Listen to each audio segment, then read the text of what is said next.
사랑하는 서문교회 성도 여러분, 샬롬. 1월 14일 수요일 아침 말씀 시간입니다. 오늘 아침에 함께 묵상하실 하나님의 말씀은 창세기 10장 1절부터 32절까지인데요. 다 읽을 수는 없고 몇 구절만 골라서 제가 봉독해 드리겠습니다. 노아의 아들 셈과 함과 야벳의 족보는 이러하니라. 홍수 후에 그들이 아들들을 낳았으니 야벳의 아들은 고멜과 마곡과 마대와 야완과 두발과 메섹과 디라스요. 이들로부터 여러 나라 백성으로 나뉘어서 각기 언어와 종족과 나라대로 바닷가의 땅에 머물렀더라. 함의 아들은 구스와 미스라임과 붓과 가나안이요. 이들은 함의 자손이라 각기 족속과 언어와 지방과 나라대로였더라. 셈은 에벨 온 자손의 조상이요 야벳의 형이라.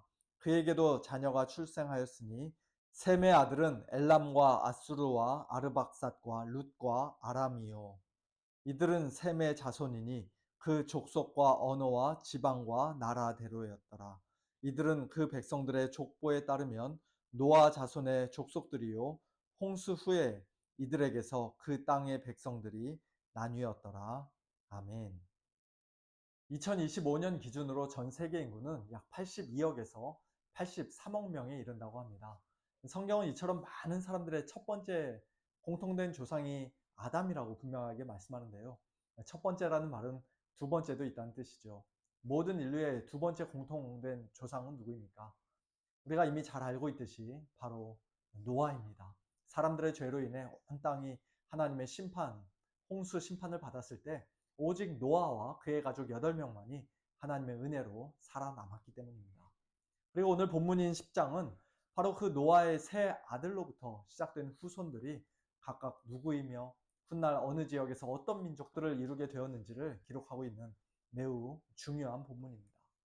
이와 같은 족보는 성경 이외의 다른 고대 문서들, 곧 비슷한 시기의 주변 국가들의 기록에서는 결코 찾아볼 수 없는 매우 독특한 내용입니다.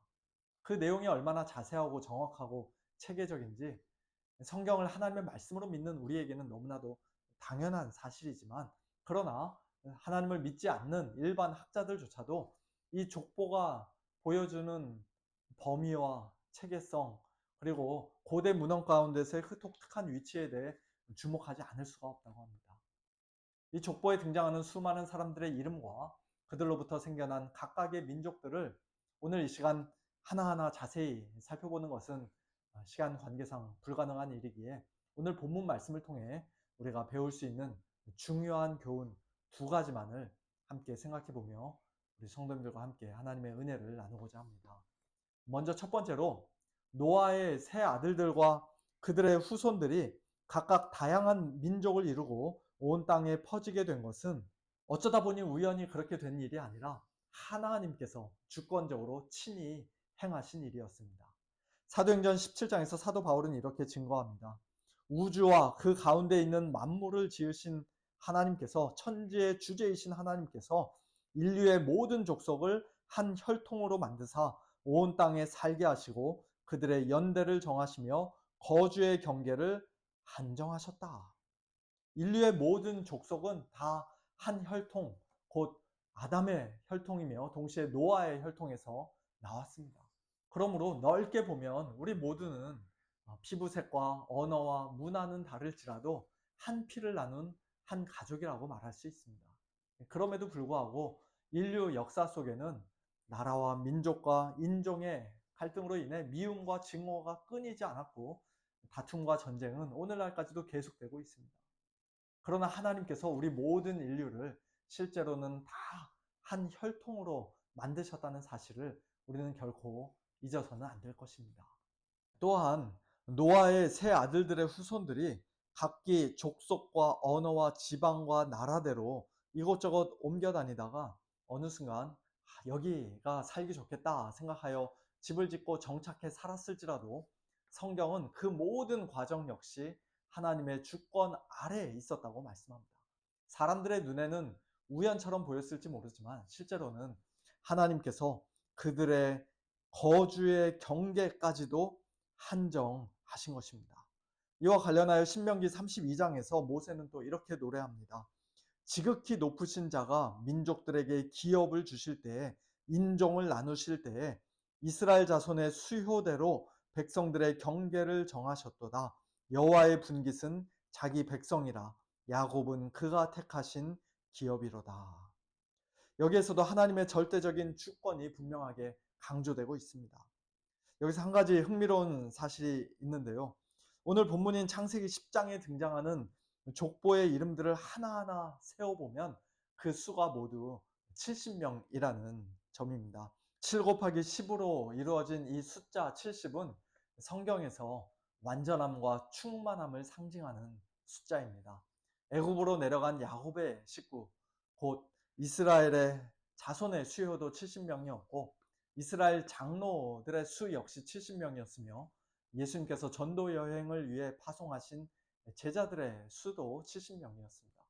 그러므로 창세기 10장 족보에 기록된 이 70명의 사람들은 하나님께서 온 땅에 충만하게 흩으신 열방 전체를 상징적으로 보여주는 숫자라고 할 수 있습니다.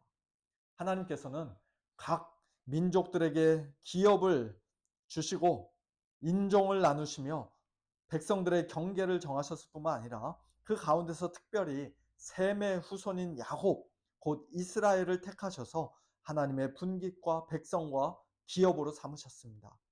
이것은 이스라엘이 다른 민족들보다 잘나거나 뛰어나서가 아니라 열방을 위한 제사장 나라로서 하나님의 구원의 빛을 온 세상에 비추는 사명을 맡기시기 위함이었습니다. 그러나 안타깝게도 구약의 이스라엘은 첫사람 아담이 그 동일한 사명에 실패했던 것처럼 하나님께서 맡기신 그 막중한 사명과 역할을 끝까지 제대로 감당하지 못하고 말았습니다.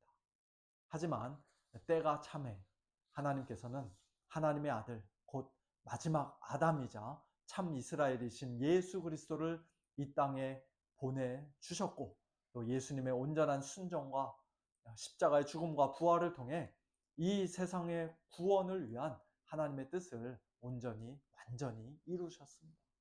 예수님께서는 12제자를 불러 무너진 이스라엘을 회복하시고 그들을 세상으로 파송하시며 이렇게 말씀하셨습니다.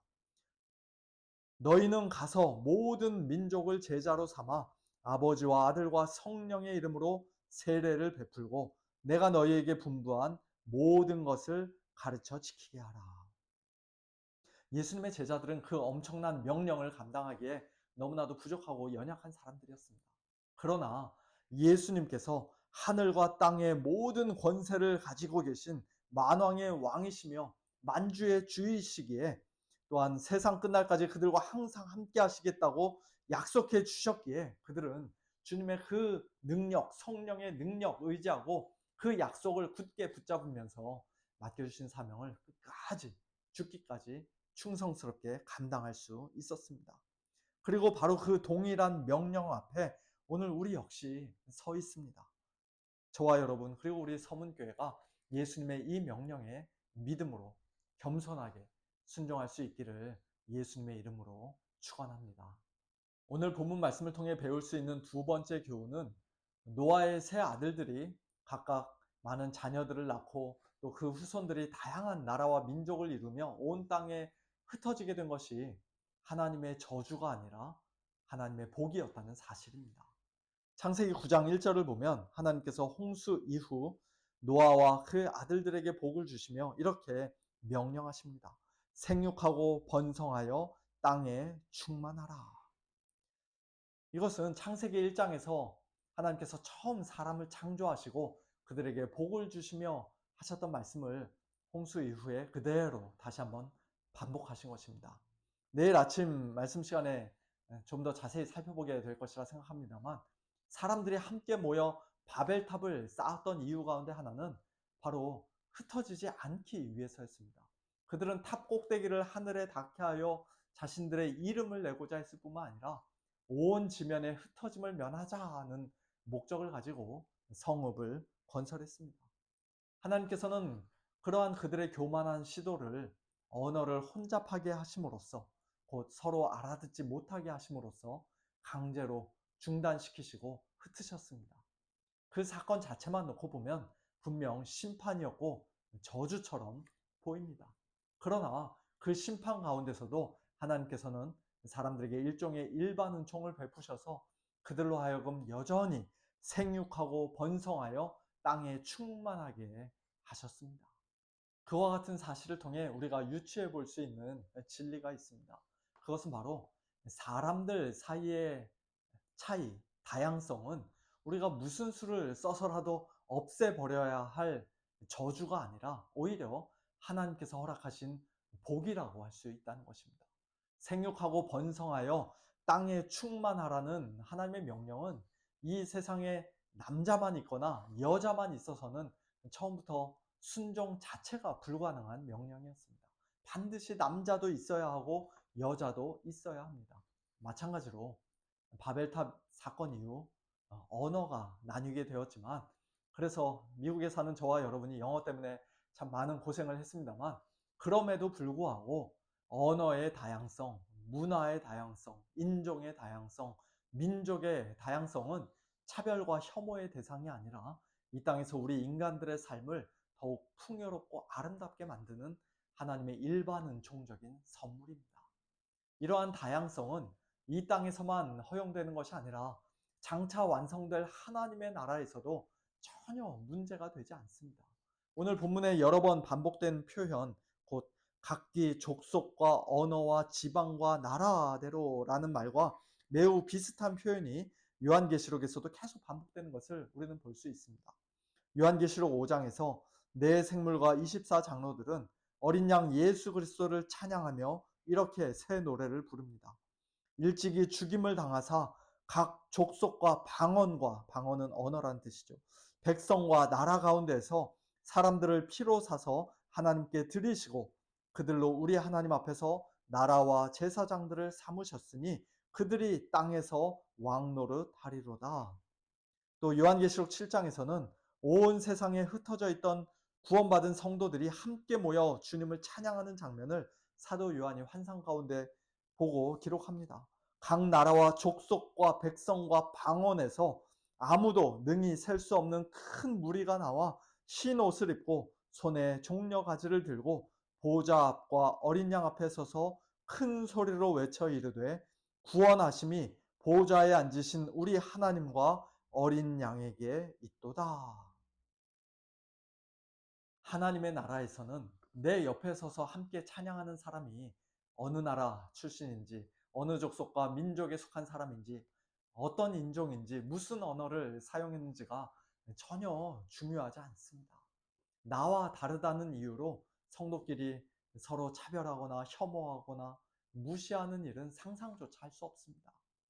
그리고 그것이 바로 오늘 이 땅에서의 우리 모습, 곧 우리 교회의 모습이 되어야 할 줄로 믿습니다.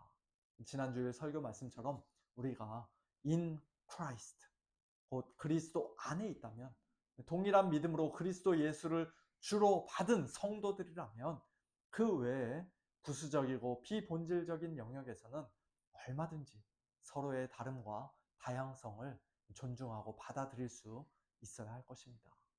한 혈통에서 시작된 모든 인류를 하나님께서 주권 가운데 흩으시고 여러 다양한 모습 속에서도 복음으로 그리스도 안에서 하나 되게 하셨듯이 우리 서문교회도 주 안에서 서로 용납하고 사랑하는 가운데 열방을 향해, 모든 민족을 향해 복음 들고 힘있게 나아가는 그와 같은 성숙한 공동체가 되기를 예수님의 이름으로 축원합니다.